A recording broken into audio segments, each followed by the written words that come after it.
Good TV is what I need. Give me that good TV. It's for me. Give me that good TV. It's what I want to see. Hey, welcome to Good Family TV, where we're bringing you TV that fills the soul. Well, today I had on the show my sister, who's a breast cancer survivor, and we just wanted to share her story with you. And we hope that it encourages you and uplifts you and gives you peace about anything that you may be going through. So I want to just ask my sister to start. Her name is Angela, by the way. I wanted her to just share her story. And we want to first start with her diagnosis. Okay. My diagnosis was in December of 2015. And I wanted to just tell you a quick little story of how it impacted me. In October, it's Breast Cancer Month, and every year there's an organization named Pink Frog, called Pink Frog, that actually supports women going through breast cancer. It supports you through the whole process. They provide services, and they have a fundraiser every year. That's an arts type event in October. And I went for the first year in 2015.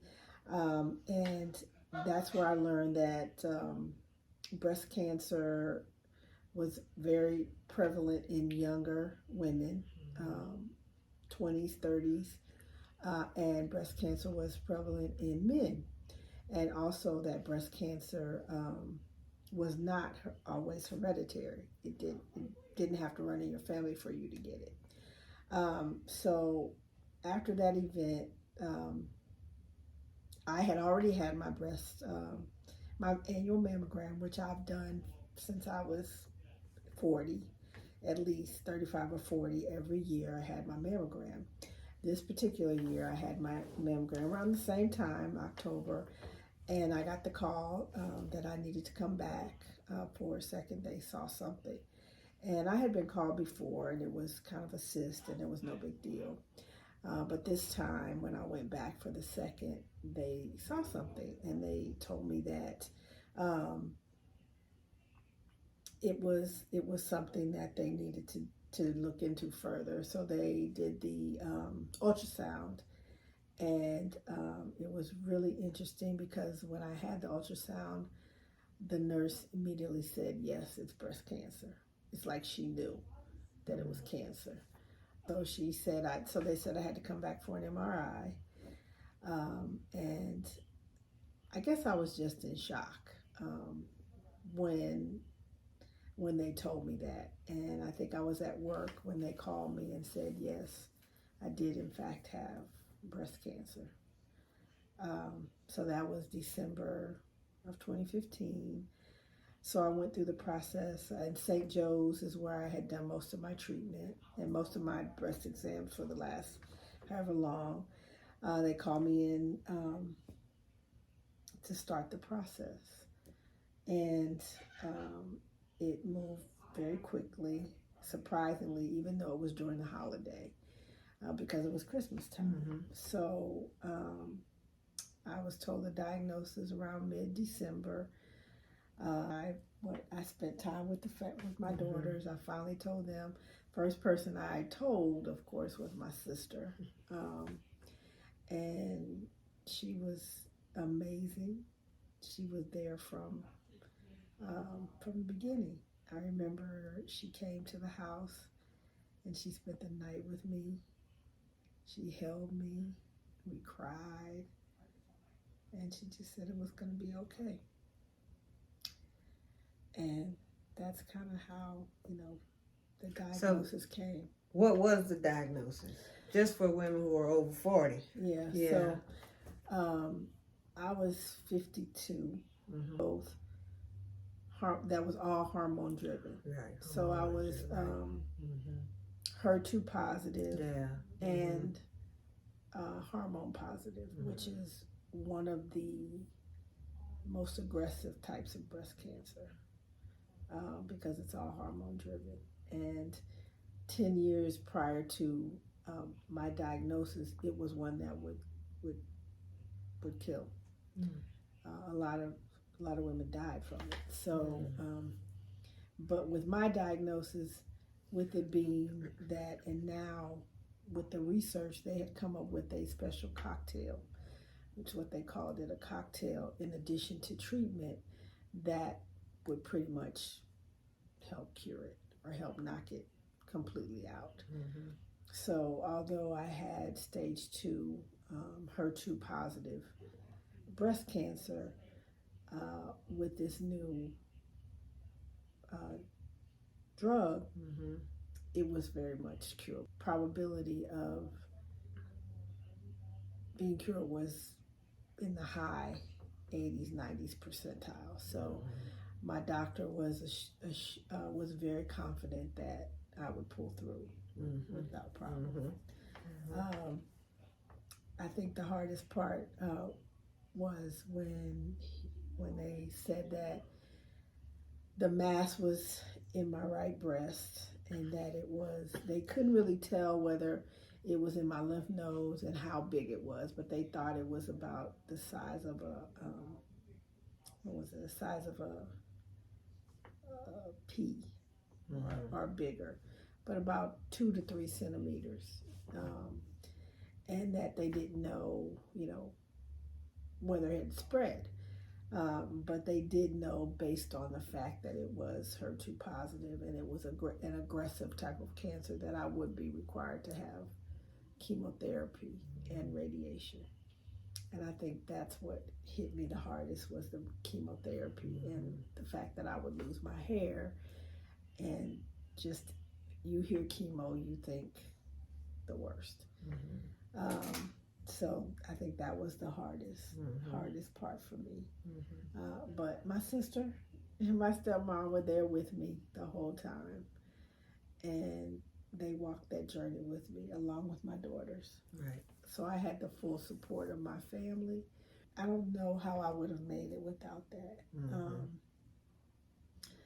At that time, in my life, I was working hard. I was, my girls were about to be out of college, out of high school, going to college or in college, and starting to get off on their own. It was a kind of a lonely time for me. So I just felt like I was by myself. I was in it alone. But when I saw how much support, how my village was there to support me through it all, is what helped me know that I wanted to live and I wanted to fight. And I did. I tried. I immediately tried everything I could think of. I was told certain supplements, certain things that I could take, some things to change. And a lot of the things I had been told, for years. And I just, for whatever reason, didn't think I could do it. But at this point, I was willing to try anything. And I did. The one thing I hadn't thought about, though, was trying God, talking to God first, asking Him to be with me through this. But my stepmom, when I talked to her about it, the first thing she said to me was to pick up the Bible and read it. And I'll never forget that. Because I was like, I can't read the Bible. I'd always said, I can't understand it. It's just, so I did. I picked it up, and I think since then I've probably read the Bible cover to cover 3 times. Wow. And it really changed my life. I mean, it wasn't just the reading and the words. It was just like, it was me and Him. It was a personal thing now. It was Him showing me that all the trials and tribulations that I had been through as a single mom, as a working person, as a only child, parents divorced, all of that, He was there and He helped me through it. I thought it was me. I thought I was the one that figured out how to make ends meet when I could barely rub 2 nickels together to pay bills and get our next meal and get my girls to wherever they needed to go. and be strong for them and be strong for my family, for my sister. And he helped me to see that it was not me at all.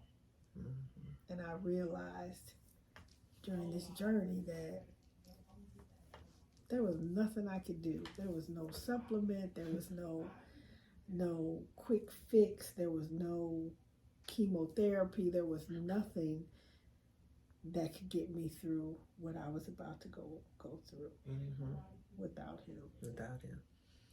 And when I went for surgery, so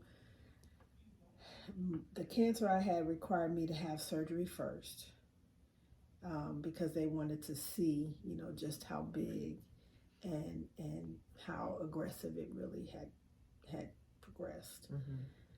So I had surgery first, which we had surgery in January. I had my surgery in January. My sister and my mom were there, and the girls, everybody was with me at that. And so the surgery was in and outpatient. I thought I was, it was like getting the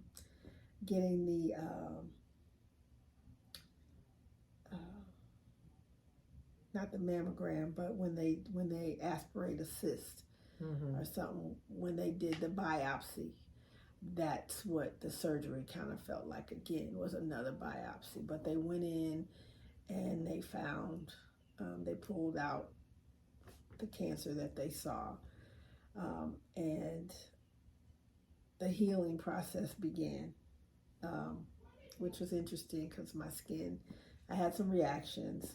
I scratched and I messed up some stuff and it got infected and it went into a long drawn out thing. So it was about a month before I could proceed to chemotherapy to start my treatment. So the family got together and they set up a plan of who would take me and how many times I had to go. And so not one person was burnt out with having to take me.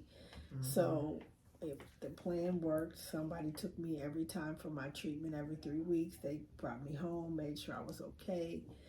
And I went through the process. The first chemo treatment was scary. I didn't know what to expect. I didn't know how I was going to feel. But the supplements, the extra nutritional information I got kind of helped me, I think, to not have as many bad after effects from the treatments. Because I kind of maneuvered through them. I had 6 chemo treatments every 3 weeks. And then I had, 10 weeks, 6 weeks of radiation, which I had to go every day, 5 days a week. And then I had this drug that I said, this cocktail, Herceptin, which I had to do intravenously, like I would get chemotherapy for another 12 treatments. So in total, I started treatments in February of 2016, and I actually finished everything by March of 2017. So all through the journey, every step of the way, from that moment when my mother told me to pick up the Bible and start reading it, till I rang the bell in March of 2017, every time I went to the hospital for the treatment, doctor's visits, I always asked God to walk with me. I asked Jesus to hold my hand and just walk with me through each step.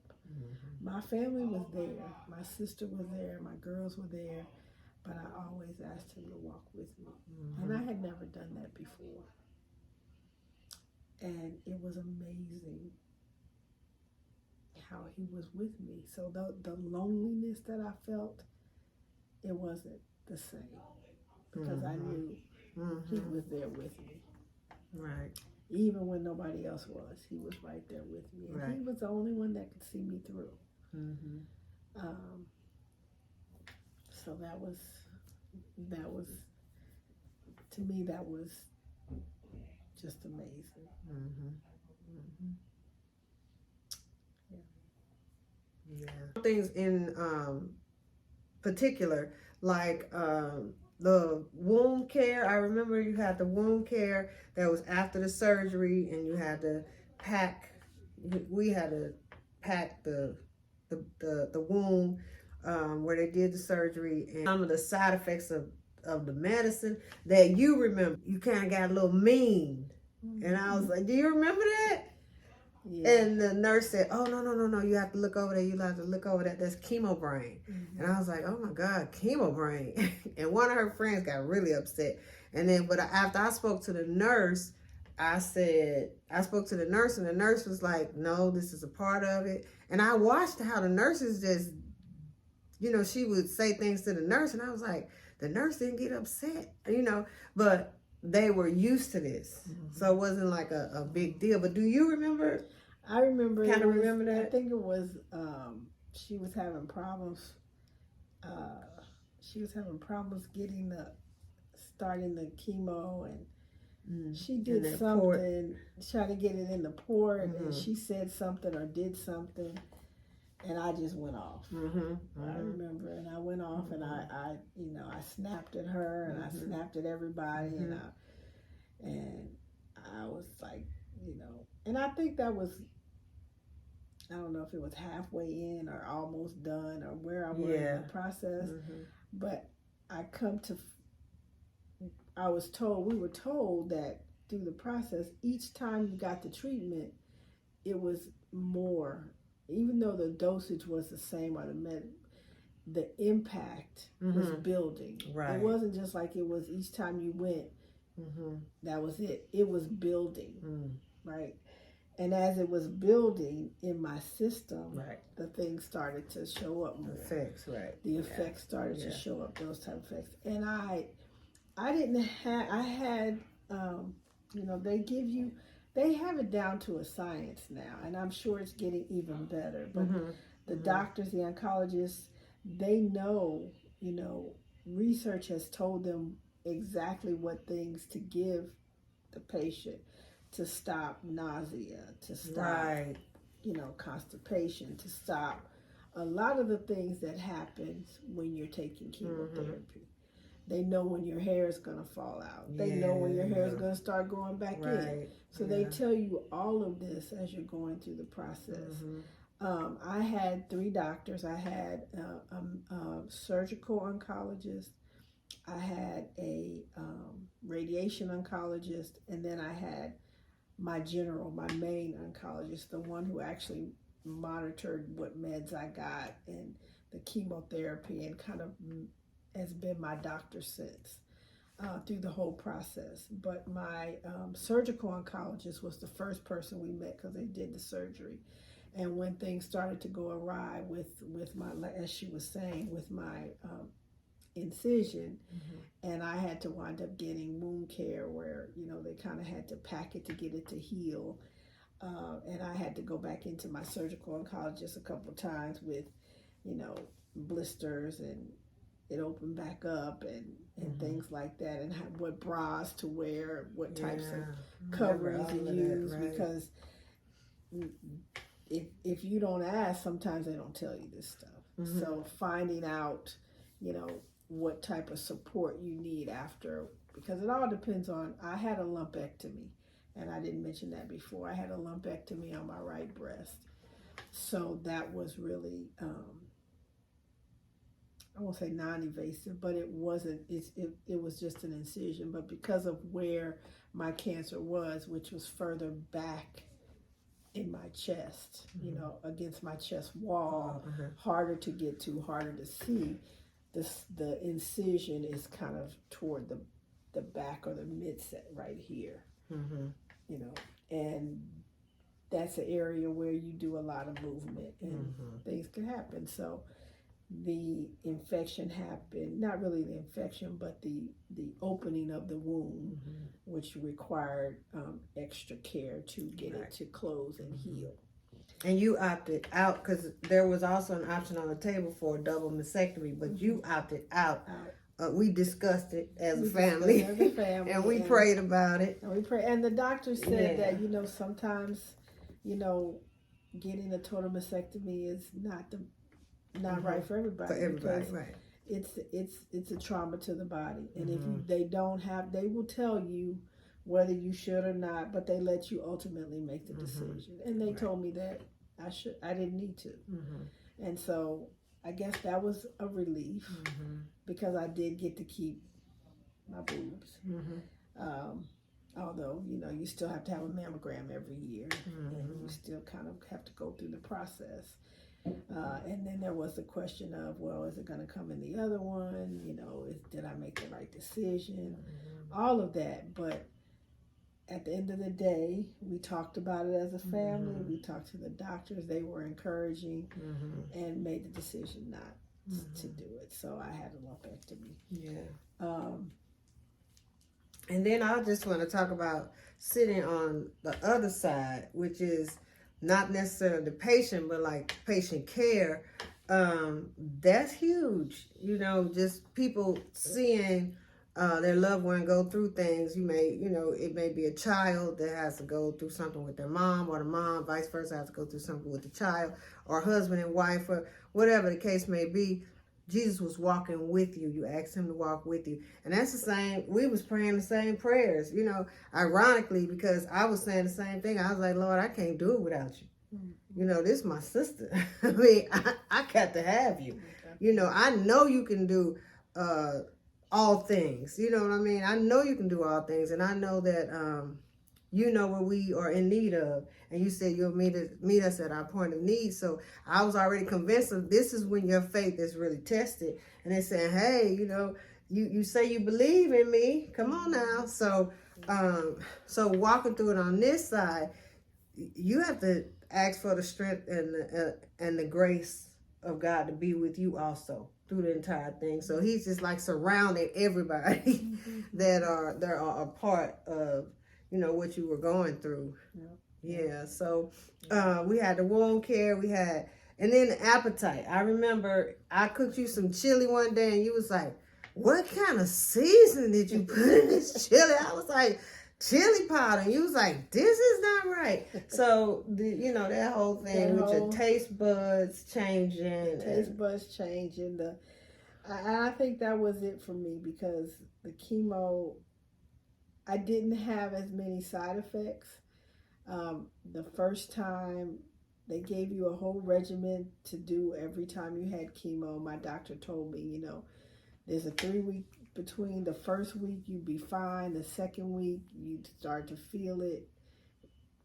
All the impacts, it'd be kind of bad. And then the third week you start to feel better. Then you go back again and start over again. So I had some ideal, but I don't like taking meds. So I was kind of apprehensive about it. And I didn't really take it the first time, and I got nauseous. I didn't want to eat, didn't have any taste buds. And the doctor said, you take the medicine, it helps. Even if you don't feel it, take it. Because once it starts, it's hard to get back. Right. So I learned my lesson. I did what they said. I took the meds. I had some supplements that I also took. I talked to a naturopathic doctor, and I have to put a plug in for Goodness Grocer in Smyrna in the Vinings on South Atlanta Road. They're awesome. They actually worked miracles. I didn't mention one other thing. This is in Atlanta. Atlanta, Georgia. Goodness Grocer, yes. I didn't mention, when I was diagnosed, I was almost 200 pounds. I had gained, over life, over the 5-10 years, I had just started putting on weight. And then the hormonal changes, because you were in the middle of menopause. In the menopause, or toward the end of it. Oh yeah, that's right. Kind of toward the end of it. And this Goodness Grocer and the supplement, I got tired of the same old medications and things like that. Every time I went to the doctor, they told me, you got a sinus infection, and you need to drink more water, you need to exercise, you need to move, you need to eat better every time, but nothing really to help me do it. And my primary care doctor never thought that I could possibly have cancer. You know, but I something was off that year, 2015. Something was off. I knew I was overweight. I knew I needed to do better, but I just could not bring myself to do it. So I tried getting this Grocer, and I said, look, I just need something. I'm tired of these prescriptions for sinus infections and all these antibiotics. So she gave me a couple things. She gave me a gut, the Candida. She gave me a probiotic, and that was it. And I took those two things, and in 3 days, I felt totally better.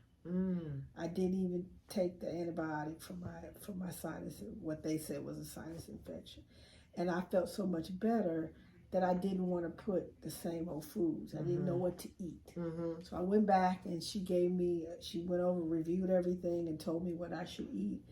And I did follow the plan, which was not really a diet, but it was really like taking sugar out. Yeah. Taking sugar out, eating vegetables, and eating your meats, proteins, good. And I just started doing that, and I felt so much better. And then you incorporated things like, and this was later, but you incorporated Tai Chi. And all of that. But mindfulness. Before that, just the getting on a good path. Right. Before my diagnosis. And then when I got my diagnosis, she was like, we got to go even harder. Yeah. Because in their mind, they weren't into chemo, and they weren't into all that Western medicine. They were into natural. Right. I wasn't that that I could do all natural and not do the medical part. Right. So I talked to my doctor about doing both. And that's the only reason I brought that up, because if you decide to do something like that, get the buy-in, you want to get the buy-in from your doctor. Yes. And if that's another thing to tell if you have the right doctor. Because if you want to do natural stuff or whatever, and they don't agree, or they're not willing to talk to you about it, maybe that's not the right doctor for you. But my doctor was. He was willing. He said, I told him exactly what I was doing. I told him I was going with the medical route, but I also wanted to try, and he was okay with it. And before I started chemotherapy, I had lost almost 20 pounds, right? I had come down, lost about 20 pounds. Yeah. And then after the chemo with the food and all that, I came down more. Right. But I think because of that regimen that I started, it helped me through my treatments. And I wasn't as sick. I wasn't as worn out. I was able to withstand what was happening to my body with the chemo. The food appetite, I could, and there's a book that whenever I meet someone or I know someone who's going through cancer, I send them this book, because it helps with what to eat and how to eat, because the treatments, chemotherapy does something to your taste buds, and things don't taste right. So you can't really eat, and you have to eat. You have to get nourishment. You have to. And so this book tells you what foods to eat when you're feeling certain ways. Recipes that you can do yourself, or you can ask people, because people want to help you. They want to feed you. Right. They want to make sure. Right. They want to do something. And this is a guide to say, okay, my favorite thing was shepherd's pie in the thing. And I could eat shepherd's pie. And it came because it was that mix of spice and sweet and not sweet. It was a mix that could allow me to eat and get nourishment that I needed while I was going through the journey. So with my loss of appetite, I found that book. It helped. And it helped. Yeah. And along the way, I found a nurse navigator. Everyone gets some help from the hospital. Right. Your doctor's nurse navigator told me about some organizations that were phenomenal, and that's where the mindfulness and the Tai Chi, and then the how to cook foods that were better for you. Things that we don't, we say we don't like, but they showed you how to prepare those things and make them taste good. Good. Yeah. So yeah, because you showed us how to roast those Brussels sprouts and all yeah, that. Yeah, so, that's how we got into all that. And you share that with your family, and it's things that we all need to know, because it's not just for cancer patients. Right. It's something that we should think about in general. For good health. Right. Lifelong. Lifelong. Right. So I did want to talk about this last thing is how this shaped your relationship between you and Jesus. I mean, you talked a little bit about it, but now you're on the other side of it. I mean, I definitely see where, he took you through this journey, and it was very obvious. But just how he just came into your life, and he held you, and he carried you through, kind of like the footprint story, and he carried you through. But I just wanted you to share how it really impacted your life as far as your relationship with Jesus, with Christ. Well, I think that it was just the beginning of a journey, of a lifelong journey. I won't say I didn't have a relationship with him, or I didn't believe, but I honestly say I watched you, and I saw how your walk with God and your relationship with God with your family, and just you, and how through it all, God was always there with you. Always talked about God. You would tell anybody that was willing to listen about your relationship with God, and how that walk, you wouldn't be where you are without it. And I saw it with my eyes, because we from St. Louis State. You gotta show me. You gotta show me. You gotta show me. So, you gotta show me. So I saw it in you, but I was like, I couldn't get it for myself. But then when I got sick,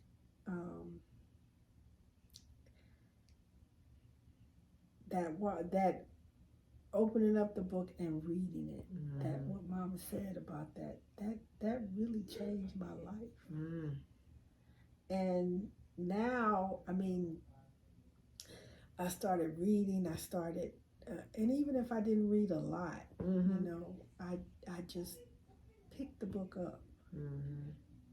I just made an attempt, and as a result, that attempt has become a way of life, a new way of life. New way, right. And my journey, that was tagged with a cancer diagnosis that could have taken my life, and was probably one of the worst things that could happen to me, turned out to be one of the best things that happened to me. Wow. Because it changed my life. Wow. It brought me closer to God. It brought me closer to my family. And it showed me that I can do nothing without him. Yeah. And when I go back to my old, because like you said, it's been 7 years. And I'm still here, and it's easy to forget. It's easy to forget. Because you see, I'm struggling to try to remember, well, what was that, and how did that, these things that happen, it's easy to forget. But when I heard it like this, the Bible, the verse, when I walk through the valley of the shadow of death, I will fear no evil, for thou would. I always thought it was a valley. It was something dark and you were dying. Right. But we walk through the valley in our lifetime multiple times. When bad anything, it's walking through the valley. Yeah. Yeah. Any challenges? Any Yeah. challenge you have is like the valley. Yeah, it could be your valley. The shadow of that, it's that's it. Mm-hmm. And when he's there, when you know that he's with you and you can fear no evil, Right. that's it. That's the key. He wants you to want him and ask for him, not just when things are going good, but when you're in that season, place, right? or when you're in that place, no matter how big, how small. And you said it to me one time too. You said, I said, I can't ask God to help with my eczema. Or I can't help God. You know, he's got bigger fish to fry. He's got bigger things to do. He can't be worried about, I can't be asking him these little things. You said ask him for all things. No matter what it is. How big, how small. Ask. And now I do. Now I do. So where I am now is that I now fully understand that I can do nothing without him. And there's going to be good days and there's going to be bad days. But through it all, he's there. He's there with me. And I just have to remember that. Yeah. And share it as much as I can. And share it as much as you can. Well, I don't think there's anything else we could share. I mean, if you have any questions, you can just send us any questions that you have. I'm going to share everything that she talked about, the Good Grocer, Tai Chi, Pink Frog, all of those different things. I'll share below the links and stuff like that, and I'll give you the information. But I just wanted to say that I appreciate you coming on the show, and thank you for having me. Yeah, and thank you for sharing, and and being so open and honest. And we probably have no idea how this will impact anybody. Hopefully they'll let us know that it's being a blessing, but you just never know what season people are in their life, and they need this. Even if it's just helping them through the whole process of the surgery, and getting the chemo, and if they feel in a certain way, now they understand that it's part of the process, and so we just wanted to enlighten people and help them through this journey if they're experiencing this, or they know somebody who's experiencing this, then maybe you can share this show with them. So we just want to thank you for being here. I want to thank my sister for being here. Yeah, I love you too. And we just want to be a blessing to you, and thank you for tuning in with us. This is the Good Family TV channel, and I just want to say we are real people, and we are doing real life and experiencing real change. You be blessed, all right? Take care. Bye.